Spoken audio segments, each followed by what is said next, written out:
Welcome to Slasher Sunday. So we watched a Mexican slasher from 1989 called Grave Robbers. This is one I've never heard of, so it was good to throw on something that, I had never heard of. That's that's not a super often occurrence, but it happens here and there. Like Blind Date was one that I'd never heard of. And so let's talk about Grave Robbers. So we open up in the past, some like satanic ritual type thing going on here. This guy's like, "Give me baby," very Hills Have Eyes ish, and he wants to impregnate her for Satan. Yeah. And then when the baby's born, it's like the Antichrist, so he's creating his master. Yeah. And he's like, I want to follow the baby. But that's Damien, right? I mean, you got to create the baby. Yeah, but I guess I always thought, and this is, I think, how it's normally portrayed in horror movies, where you have, a human mother, and then Satan is the literal dad. Right. There's, a demon or something. Well, he's, working through him. This is the first time I've ever seen it where it's, a man, a human man is, I'm going to create the Antichrist. Yeah. But, yeah, you're right. He's supposed to be, kind of working through him. Yeah. So. Yeah. I mean, why not? Yeah, why not? So he gets caught, and he's put on this rack, and he's being stretched, and he's stretched to the breaking point, except for the guy's arms are like this. And he's like, ah.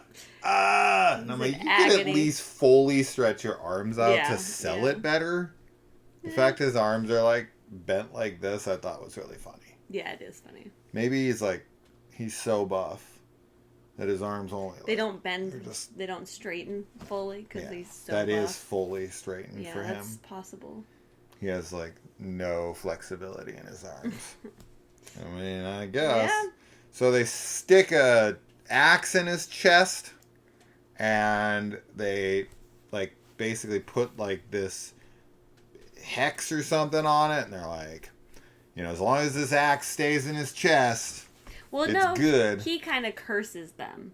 Because, they put an axe, and is that what happens? Yeah, and then he's, the first person that, removes this, I'm going to come back. Ah, it's the other way around. Yeah, okay, he, curses them, because they just kill him. This is, Trantor and freaking Ernest Scared Stupid. Yeah. I like to, obviously a lot of slashers have backstories, but sometimes they get really lazy with it, and they don't really bother with much of a backstory. And I like that we get this little I don't know, cold open history. Yeah. I don't know. I would say the older ones definitely have this. They start in the past, and they show us the Templars and the the Blind Dead movies, and they've always got to that's what this kind of reminds me of. It was giving me that feel, and that's also that's Spanish. I can't remember if it's Mexican or not. I think it's Spain or... Yeah, I don't know if I don't remember. I don't want to say either. that they're Spanish. Yeah. Not Mexican. Maybe. But I don't remember. But yeah, this had a feel of the Blind Dead movies to me to a degree. Mm-hmm. Anyway, so then we jump into the future. How do I know we're in the future? Because a cop goes over to what looks like some drug kingpin's house, but I guess this is his task force? I don't know what the hell these guys are. I honestly thought he was in cahoots with drug lords or something when he gets there, because it feels like a fucking scene out of Scarface, and I was like, he ain't at the police station. So I don't know what because he leaves the police station. Then he goes over there, and then he picks up a fucking Uzi. And he just starts blasting away at these bottles that are already laid out there for him to shoot at. I guess they knew he was coming, and he's like, "Did you fix the gun yet?" And he's like, "Yeah." And he just gives it to him, and then he fires the gun really fast, hits all of the targets, and literally as he finishes firing the gun, in frame walks these two young girls who are his granddaughters, daughters. It's his daughter. His daughter and her friend. they literally walk in frame the second he stops shooting, Yeah. and it's like a very casual, like, oh, hey, Dad, we're going to go out now. We'll see Yeah. you later. Like, your dad's firing an Uzi. Yes. And then you just walk, like, right into, like, 5 feet from there is where the bullets were just spraying. Yes. And they just walk in like no big deal. This is something they do all the time. No ear protection, by the way. They're just like casual, just, oh, hey, Dad, like, we're going to go out now and go camping. And he's like, okay, be safe, while still holding an Uzi. Yeah, pretty much. And Yeah. he's so, the cop. He's not supposed to Yeah, be some. he's like the sheriff. Yeah. And he's got his deputy, and then the guy who has like the Uzi or whatever is the fiance of his daughter. So it's his soon-to-be son-in-law. At least I think they're engaged. I thought that was sure a joke. Where she was like, I'm going to marry this man. Like, No. one day. It really was. Yeah. Yeah. Subtitles are hard because when you're, I've said this, and I'm like using this as an excuse all the time, but I really mean it. Like, when I'm trying to watch subtitled films and taking notes, subtitled, it's and really hard. and then I'm like, sometimes they're going by fast, sometimes they don't come up at all. Sometimes things get lost in translation. Sometimes I'm like confused by the dynamics because why would a cop be holding a fucking gun? I was really trying to figure out like what criminal organization he was with. I was like, are these guys owe him money or like a favor? And then Kaylee was like, they're not drug dealers. And then I got all fucking in my head like, wait, what? Why would they be at like this kind of house firing an Uzi if this is not? It threw me off, so I wasn't even like fully paying attention at that point until the girls almost got shot, and we're like, okay, bye. Bye. Yeah, they go off and they're like, our friends are coming into town from Mexico City, and like, I guess because they're out in the rural area, and so they are like gonna go take them camping, which I thought was kind of funny because it was like, I mean, yeah, I guess that is what you would do, like when people come from the city and go out somewhere that's more like surrounded by nature. Well, unfortunately for them, some other kids around their age are out grave robbing. Yes, because this is what kids do. I guess this is what kids do when people are buried with a bunch of gold.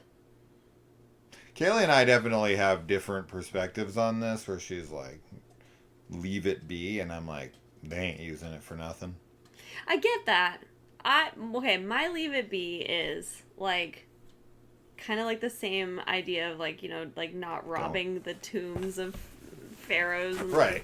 I think that when people are buried with things for like religious or spiritual purposes, I think it's extremely disrespectful to take it from them. Yeah. And that's kind of the only reason I would imagine most people would be buried with stuff. Okay, but if it's just like some wealthy person who's like, bury me with all my gold because I don't want anybody to have it. So, I feel like that's different. Okay, I was going to ask if like Elon Musk was like, bury me with all my billions. No, because like I said, I think like, there's a difference between like I'm gonna hoard my wealth even in death versus just like, certain like customs of like, no, like I need these, like, especially like with like Egyptians, right? Like they believed, and a lot of cultures like have this where it's like the things you're buried with, like you go with that into the afterlife, or there's like, spiritual significance to like what you have with you. Yeah. Right. So like, and whether or not you believe it, like, I don't know, like that's fine. I don't think you have to believe it. I just think that it should be respected. So if Elon's like, should be respected. He can't, why is it different? Well, because he can't like just say that. Like I think I mean it when people say it, when people are like genuine about it, and I think that people, like obviously, you could fake it. You could be like, no, it's a religious practice. I need to be buried with all my stuff. But I'm talking about like genuine people, and I don't know how. I mean, who are you to say who's genuine and not? Huh? Well, in that scenario. Well, we know who Elon Musk is. Genuine. We don't know who Elon Musk of 100 years ago was. Yeah. Well, actually, we do because Rockefeller would have been. But you know what I mean. I guess just overall, though, names. I feel like, I don't know. I don't want to, like, rob graves. I don't want to rob graves either, but we also dig in the dirt for eventually graves get turned up, obviously. I mean, we find, so many bones. Not so many, I should say, but I don't know how many. You know, but I guess but the bones yeah. of people in the past, right? Like that their graves are no longer like kind of kept intact.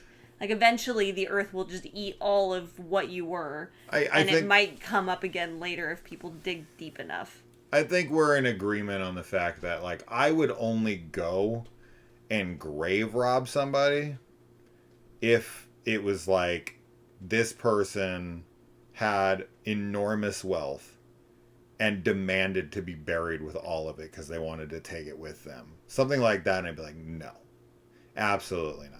If someone was like, I want to be buried with this necklace or whatever, and it's just like it's an important thing to me, then of course I would never take it. That's but usually for me, what I'm grave just like, robbers do. I get that. Right? Because it's usually like, you know, somebody's buried with, again, yeah, like a family heirloom, a necklace, or like a wedding ring. But if I find out they have like and grave robbers go 17 or like gold bars, you know, watches and stuff. Yeah, I mean that's different. But it's usually it's like people are buried with like, you know, like they're dressed nicely and like jewelry that they like maybe wore all the time or whatever.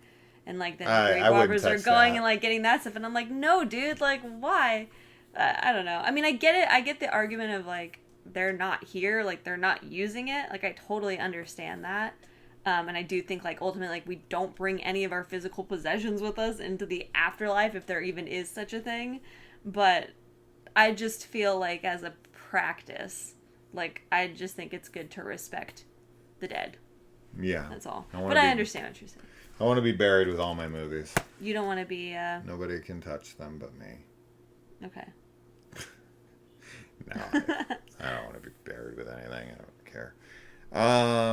All right. And then so they go grave robbing, and this girl's like psychic, and she's like, I can feel gold. Yeah. And so they dig it up. There's nothing in there, and they're like, oh yeah, great senses. And then she jumps down to look, and she's like, no, I can feel it. She's like a freaking dowel rod. What is dowel rod? No, what am I trying to say? Oh, dowser. Dowsing rod. Dowser. Dowser. I don't know if that's what that's called. What the fuck are those things called? Did they find water? I think it's dowsing, but I'm like second guessing myself because of what you're saying. I don't fucking know. But she's like a bloodhound. Yeah, she jumps down in there, and she falls an impossibly far drop. Is fine. The guy jumps in after her. She doesn't call out at all, by the way. Like, no. And so he goes down, and then she's fine. She's literally completely silent, and they're like. And then they all jump down there, and there's like a rock slide or something that they're all just fine jumping onto. They fall forever. Yes. And they're fine. Total horseshit. Whatever. Yeah. It is what it is. So they go down in there. Of course, they get all these jewels. They get all this gold. Everything's good. Oh yeah, they find like tons of stuff. And they're diamonds and gold and. Would you take that? I don't know. I don't know what context. I think She would. No, I don't know, because these are all people that are like, I don't know if it's like the church or what. I have no idea. I just probably wouldn't be looking for gold and stuff in graves. I just don't think I would be in that situation at all. If you just so happen to fall through the ground. If I fell through the ground. I don't know. And you found like just jewels and gold laying everywhere. I would be afraid of a curse. And like a body. I'd be afraid of a curse. I would not. I would. I would be like, this could be bad karmically for me. Whatever I purchase with this stuff is gonna like. I think you're right. Hurt it's a me. Dowsing rod. I think so too. Yeah. Yeah, but it's like I think I was trying to say like dowry, like what you I get was when you're fucking married off. Yeah. And a girl's dad gives off. Anyway, so, like, how many cows do you need? So yeah, they find all this amazing stuff, and the boyfriends, of course. All boyfriends in horror movies suck, or husbands, all men. Most of the time. They're just, the girl's like, no, don't touch that grave. I have a bad feeling. The girl who just led you to all of these riches, she was right. You have so much. And then they just can't help themselves. Not only do they open it up, they don't find anything of value. In there. And then they fucking steal an axe. That would have like no, Again, though, she's like, first she says, "Don't open the grave," and then she's like, "Don't touch that, like, don't do it. I have a really bad feeling about it," and they do that too. Like, they literally just they don't care. They don't listen to her either time. So 100% it is their fault for everybody that dies, Yep. everything that happens. And there's 2 people that die in this. I mean, like, kind of everyone that dies, like, they have no, like, they shouldn't be killed. But 100% there's, like, 2 dudes that, like, get killed that are completely... I mean, even the girls, even, like, everyone, basically. Everyone but the 2 dickheads who opened it up. Yeah. Should be out. Yeah. You know, like, everybody else should be saved, and they're the ones that brought it on themselves. They didn't listen. You know, they didn't take heed. And, yeah, everything is definitely on them in the end. Yes. But one thing I've never seen done, to my knowledge, in any film, is they crack open the caskets, and then they're like, oh, there's gas coming from the caskets, and then they, like, light a match and throw it in there, and, like, it burns out all of the gas, and it never gets used in the film as any kind of plot device or anything. I thought that they were going to use that later to, like, you know, defeat the villain, where they didn't have anything left, and, like, he sees this huge casket and he kicks it open and he lights it and it, you know, ignites, because there's, like, there's no fire that can set off the dynamite or whatever. And no, it's just this kind of random thing they throw in of, like, yeah, there's gas buildup from the bodies decomposing, and then they just crack it open and light it on fire, and it kind of burns out for, like, a second, and that's it. Mm-hmm. I've never seen that before in a film. So it was unique. I just thought for sure it was in there for a reason. Yeah, I've never seen that either. Nope. I mean, I remember, like, in Indiana Jones and the Last Crusade, like, the tunnels, the sewers that they're going through are filled with gas, and they, you know, light it and they go and drop under the water and it all burns away. But that's not from the caskets or anything. But whatever. Anyway. And so I guess, you know, this is a fake pro tip, but if I think it's Raul, whoever it is, he's got a pro tip for you. If your engine isn't working, just get out, open the hood, and hit the engine with a rock. This is so weird. I don't know. Another thing I've never seen in a film before. I have no idea what he was doing. Good reason. Yeah. He literally just runs over, grabs a rock, and just starts smashing some random part of the inside of the car. Yeah. Maybe he was trying to, like... The only thing I can think is So, the only thing I can possibly come up with in my head as far as, like, how you could possibly fix a car by doing that is, like, the corroded battery cables, and you're, like, hitting them to kind of break up the corrosion and move them around and then retighten them. Usually you would do, like, baking soda and you know, and clean it off. But with this, it's just, I don't know what the fuck. I have no idea. I don't know anything about cars, so I don't even know what. But I know that you don't normally hit them with rocks. You definitely do not. You definitely don't hit them with rocks. Yeah, beats me what he's trying to do. Beats the engine too. Yes. Yeah. I was actually sitting there with my mouth agape. I was like, huh? What is that? Why are you hitting the... I thought it was just hilarious, and then he got back in and it started the car. So weird. Yeah, isn't this where they get stuck in the mud because the rain... Yeah. Guys, throw something under the tire to get traction. How does no one know this in movies? They try and push the car, which I think is a fine idea, but yeah, I don't know. They always seem to not realize that you just... He could have taken that rock... Put it under the tire. At least it would have given him something. If you threw a couple rocks under that tire, anything to give it traction to pop itself up out of the mud. Ideally, it would be like, a thicker branch or something to get under there, and it just catches the branch and uses that as traction, pulls it under, and pulls the car out. Pretty simple, but and you might have to do it a couple times, but regardless, you should be able to get out of it. But, he hits engines with rocks, and they just keep... So, like, they try to push, right? And realistically, what you would want to do in that situation, if they were going to go for that method, you would want to get up on the tailgate of the truck and bounce up and down to try to get the tire and lower to grab that Yeah. you know, and then be able to drive out. They don't do that. So you got to rock it, right? You can't just push it out because you're so deep in and the truck weighs too much. Anyway, moving on. But yeah, don't hit your engine with a rock. Don't do All that. I can say. Yeah.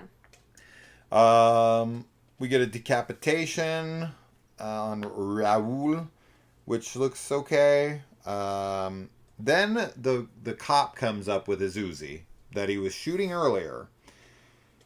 And earlier he shot all the bottles in about 2 seconds. He just blasted it like an Uzi does. An Uzi is a fully automatic weapon that just fires fast as fuck and you're out of bullets like in 2 seconds. It's very, very quick. But in this one, he, for some reason, just keeps popping off like almost Single like a round ones. at a time. And Yeah. he shoots the killer, I don't know, 35 times? Yeah. I mean, it's a lot. Yeah. And of It's a course, you know, lot. this doesn't do anything because this is a supernatural killer. But it was weird to have him like show the gun off earlier, fire it like you would fire an Uzi. I have no idea why they wouldn't do it. Why they wouldn't like show the full power of it. Is odd. It's really weird. Yeah. Because I think it was just too quick, That's what I was and gonna they wanted say. to draw it out like, they want you to know how many bullets he's taking. A quick little. That doesn't, like, the audience is like, he got shot. Right. But if you see, like, 1, 2, 3, 4, all the way to 20, 30, then they're like, oh my God, he got shot a lot for people who don't understand a fully automatic. I think you're probably right. Machine gun like Yeah, that. yeah. Right? So they just wanted to show it off. But it's funny, it's weird to me that earlier in the film, it's a weird gun to pick for that, I guess is the point. Like, they didn't have to use an Uzi. Right. Right? He could have had an M16. He could have had something that you can kind of like fire off shots on. Yeah. But an Uzi is for like quick fire, like spraying. This is odd to me. People don't use the Uzi to like take a shot. In fact, I think it'd be very difficult to do that because it's so fast. Like when you pull the trigger, You it's have like to have like a lot of control. Yeah. I've never fired an Uzi. I have never. I fired a few guns in my life, but to my knowledge, Uzi 9mm are illegal I thought so. in this country. So I would hope they are. I don't think that you. I don't think that. I think because they're semi-automatic No, they're fully or automatic. fully automatic. I mean, Yeah. automatic weapons. Yeah. Whatever. I hope so. And then Manolo puts on the necklace. Yeah. And his arms are ripped out of him. And then there's a scene, I think it's in the jail, where Jorge has a hand rip through him. Yes. Like, I'm sorry, he doesn't have his arms ripped off. He has an arm ripped through his stomach. Yeah, I was gonna say. And then we have another hand the... that comes through the wall. Yes. Is what it is. Yes. The hand that rips through him, very like Nightmare on Elm Street 2 when Freddy busts out of Jesse. This was gnarly. Like, I don't know what's happening here. I don't know if like this how is he's inside. Yeah. Yeah, I don't know either. So there is like an element of like a demon or like a spirit presence, like on top of also the killer, because we also get like a supernatural sequence with the priest. Yeah. Where the killer's not there, but there's like stuff happening. Yeah, he's so trying to like this sequence, translate the Latin. Yeah. This sequence at the jail, it's the same thing. Like the hand coming out of his chest is like a supernatural hand, but it is like a hand. And then the same thing with it coming through the wall. Because I don't know. I mean, it's supernatural. And it's the same color as the wall. Yeah, exactly. That's so what's odd about it. It's supposed to be like it's like the wall turned into a hand. Yeah, yeah. Right? It looks kind of like Freddy coming through the wall over Nancy's bed to start. But then as it gets pushed out more, it's literally like covered in almost like what you'd see on like a like stucco finish to the arm, and I was like, so the wall has turned into an arm. Yeah. Like it's literally like it's using the chemical makeup of the wall to turn it into a physical, malleable type of like appendage. Yeah. Which is super, super interesting. Because it's not really used in the film elsewhere, from my memory. He just kind of has the hand come up through the stomach, and then the hand come out through the wall, and then that's it. We don't get it again. And it was like, that was a cool addition. Yeah. And I would have liked to have seen more of it. I would have liked to have seen like an expansion on that with different ideas of like how he can come out of other things or turn. Like if he can do that, like he should be able to kind of appear in anything. Yeah, no, I agree. I don't know. I don't really know why that's in there, except just that he is probably just an expensive effect. So they're like, yeah, exactly. But that we're out of budget. He's just like protected by Satan, so he's got like. But is it him or is it like demons? Is it Satan? I think it's demons or Satan.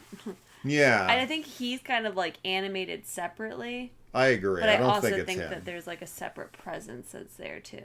Yeah, I think it's like Satan's demons that are coming through the walls. Yeah.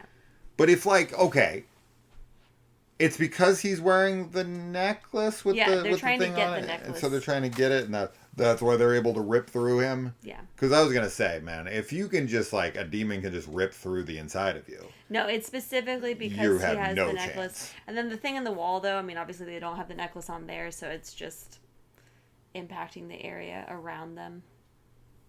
Yeah, how can it do that? Maybe because the necklace is in proximity? Maybe. Okay, so you don't want to be around that necklace. No. Because the necklace is supposed to be like a piece of, it's like the hilt of the axe. And you have to collect the two pieces, very video game like. And you got to connect the pieces and then put it in his chest, and that's what stops him ultimately. Yeah. Which is what's deciphered by the priest before he's killed. But he's also attacked, I guess. That's another thing that's like supernatural. And he's attacked by like a ghost. It's something invisible. Something. Or at least we don't see it. Yeah. We see like the camera fly at him essentially. And also there's a really cool effect of the dagger. Oh yeah, it's like spinning. That did look good. I couldn't see a string or anything. Yeah. That looked like it was legit flying around the room. That was pretty cool. And then so then they get out, and Andrea takes an axe to the face, or Andrea probably, since it's Spanish. She gets an axe to the face, which looks pretty good.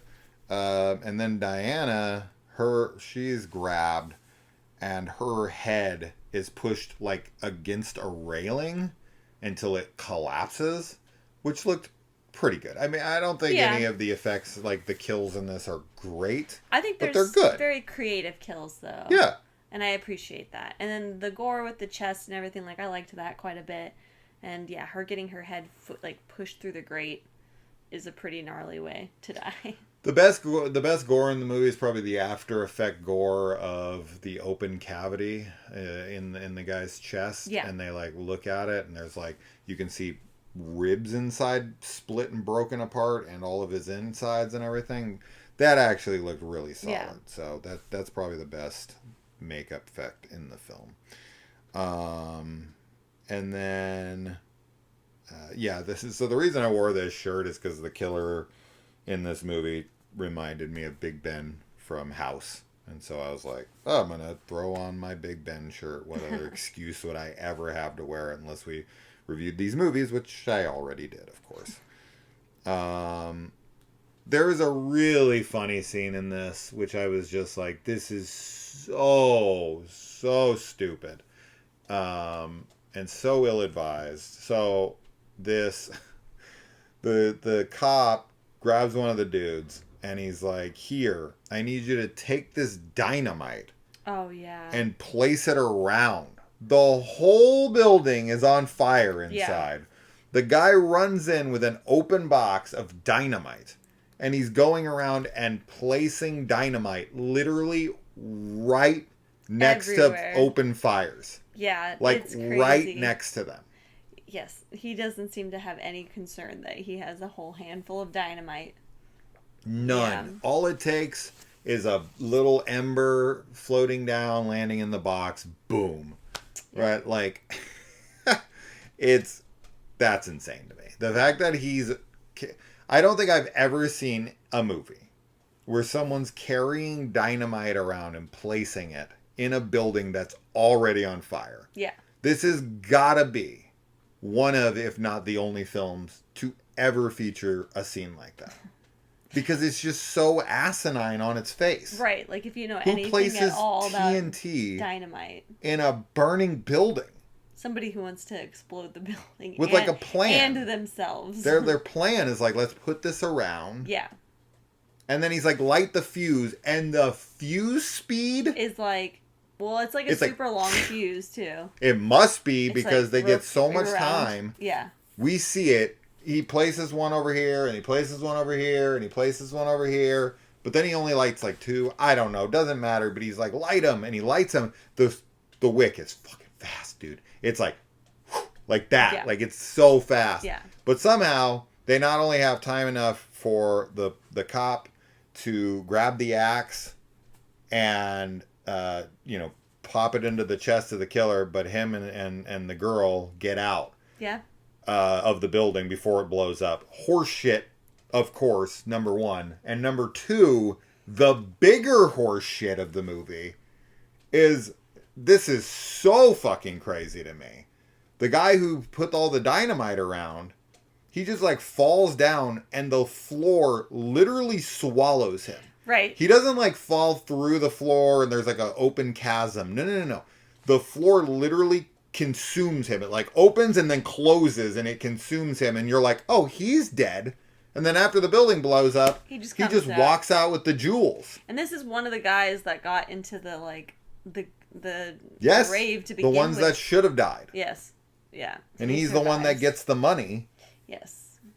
He literally walks out with the jewels, and we're like, okay. Yeah. Manolo makes it out with the gold. Mm-hmm. After not listening, after getting all these people killed, after literally being swallowed by the mouth of hell, after placing burning dynamite in a burning room, this guy gets to survive. He's like really lucky. Like super lucky. Clearly. Yeah. That's crazy. Such an insane scene. It is. Yeah, I mean, and then, the killer comes out, like, walking while he's burning on fire, very Halloween 2, and then he eventually drops, and, but he still has the axe in his chest, so I don't really understand why he's standing up and walking around. That should have, like, permanently put him down. Yeah. I think they just wanted to do the shot of him, like, walking with the on fire. So to me, like, my worry with, this being supernatural and me going in there, putting the two pieces of the axe together to then shove into this guy's chest, my fear would be that I use the dynamite and the dynamite blows the axe out of his chest. So to me, I think putting the axe in his chest should be enough. Should have been the plan. Yeah. And then they like collapse so nobody can the go building, in. which I think is their intention, but you can't put it near the body. Yeah. Because if you blow up the body or get it near it, it can knock the axe out, and he's supernatural, so he could probably reform or whatever. So you want to like blow up the entrance. Yeah. After, but it is fair to say though that he does have the axe in his chest. And he still fucking walks out. So and it's really only the fire that seems to stop him in his tracks. Right. I honestly don't know. I got nothing. Oh, we forgot. There's a scene in this that is one of the worst fuck-ups I've ever seen in a film my life. I have seen some bad ones.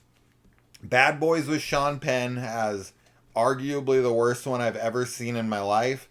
But man, this is up there with the worst, like, behind the scenes making of fuck up where it's an editing issue is the problem. But you have Manolo who runs and jumps onto the back of the killer. Yep. And then it cuts to Manolo just standing there going like this, and then cuts back to Manolo on his shoulders again. Yeah, it's really bad editing. What was that? It's like they messed up that single frame of him in there. It's not a single frame. Or like, you know what I mean. But like that little small like clip. Yeah, it's really funny. It made me. I was It's a so total confused. mistake. I was like, oh no, that's. Yeah. I was like, that's the same guy, is it not? Yeah, it was. Did he double? It's a total error. Or did I thought for a second like he was like imagining that he did that, like he didn't actually have the courage and to then do he's it. Like, never mind, I can't do it. This is what I should be doing, but no. Nope. And then he gets swallowed. Yes. And then he gets the jewels. Yes. So he gets swallowed and becomes rich. Sounds like a perfect day. Yeah. I mean, what'd you think of the movie overall? I thought it was fine, honestly. I think it's a pretty okay slasher. I thought it was kind of like, it was a, little unique. Like, we've seen... It's different, yeah. It's just different than some of the other ones. Like I like the grave robbing aspect of it. I like that it's like this, like, satanic priest. Well, he wasn't a priest, but he was like an executioner or something, I think, for the church, turned into, like, a Satanist. At least that's what I think they were saying in the beginning. But yeah, I thought that was, like, refreshingly different. Yeah. Yeah. I agree. I liked it. Yeah. So... Grave Robbers, a Mexican slasher. There's not many. It's definitely a rarity. Mexico doesn't put out a lot of slashers, so it's cool to see. And I think that's it. I gotta go hit my engine with a rock. Yes. I'm gonna go place dynamite around a burning building. So fucking crazy. Carefully. So crazy. Very carefully. Yeah, I think that's it. So, all right. Till next week, we'll be covering the movie Vacancy, as well. The next week, I think we'll do the prequel First Cut. I think that's what it's called. I've never seen the prequel. I've seen the original with Luke Wilson and Kate Beckinsale. But somebody recommended it, and I was like, oh yeah, I've never done those on the channel. The first one's a pretty decent slasher from my memory. Hopefully it blows me away or something. But yeah, we don't typically talk about it, what we're watching next, but I actually have it decided. I always pick out the movies. Yeah. In case anyone's wondering, like, Kaylee doesn't get a say. No, she gets a say. If you got a slasher, bring it. All right. She just doesn't. She just doesn't do that part of things. She's more here to watch the movies and talk. Yeah. Yeah, which is fine by me. We kind of got endless amounts of these fucking things to do. Some are dreadfully awful. Like, we tried to do Bloody Murder. We did the first one. Yes. We did like a live stream for that, I think. Yeah, I think so too. And then we didn't do the second one because it was so bad. We were just like, no, we can't. And people were like, oh, the second one's better. No, dude. I thought we started it. And we were like, they're like, oh my God, this is even worse. Maybe. Yeah, I don't know. I don't want to go back to it. I kind of do. Just because they're funny to, like, make fun of. Yeah. Because I want to do the Scarecrow films at some point. Scarecrow Gone Wild and Scarecrow Slayer and stuff like that. I have all those on VHS, so I would be curious. I want to do them. I think they'd be funny to do because I would just, we'd be so burnt after those. Yeah. We'd be sitting here like, guys. But that's the good thing. I think that these videos, especially when we can keep them a little shorter like this one, these are fun recaps of bad movies that you can, if you're somebody who's like, I don't really care, you just kind of get the best hits and move on without actually having to fucking sit through this garbage. Because you know, there's plenty of these movies that we cover where I'm like, no, literally, I guarantee you, we mentioned everything noteworthy in the Yes, film. yeah. You And will unless you're every like, other second of the film yeah, is not worth your time. yeah, pretty much. Yeah, I think they are kind of like a nice little Recap yeah, recap summary of the movie. with hopefully some chuckles along the way. Yes. I hope you guys are having a good time, laughing. Would you rob a grave for money? Yeah, I mean, Or jewels? what That's the what question. what would be your What's the limit? criteria? Yeah. What it would have is to the be? line? What crossing point is there on the line? I think we'll definitely have some real hardliners that are like nothing, no matter whatever. Yeah. Then we'll have people who are like fucking anything. I'll just take anything. I'll take the clothes off their body. I I'll don't sell care. their skulls. I need those shoes, man. Yeah. And then Sell their skulls. Is a little much. I don't care about the jewels. I want the teeth. I want them teeths. Yeah. Gruggies, what about your teeths? Kikis. Our dog has a massive underbite. He does. And it's He's like, adorable. He's a cutie. All right, Good guys. Until next week. Until next week. I'll see you in the comments. Bye.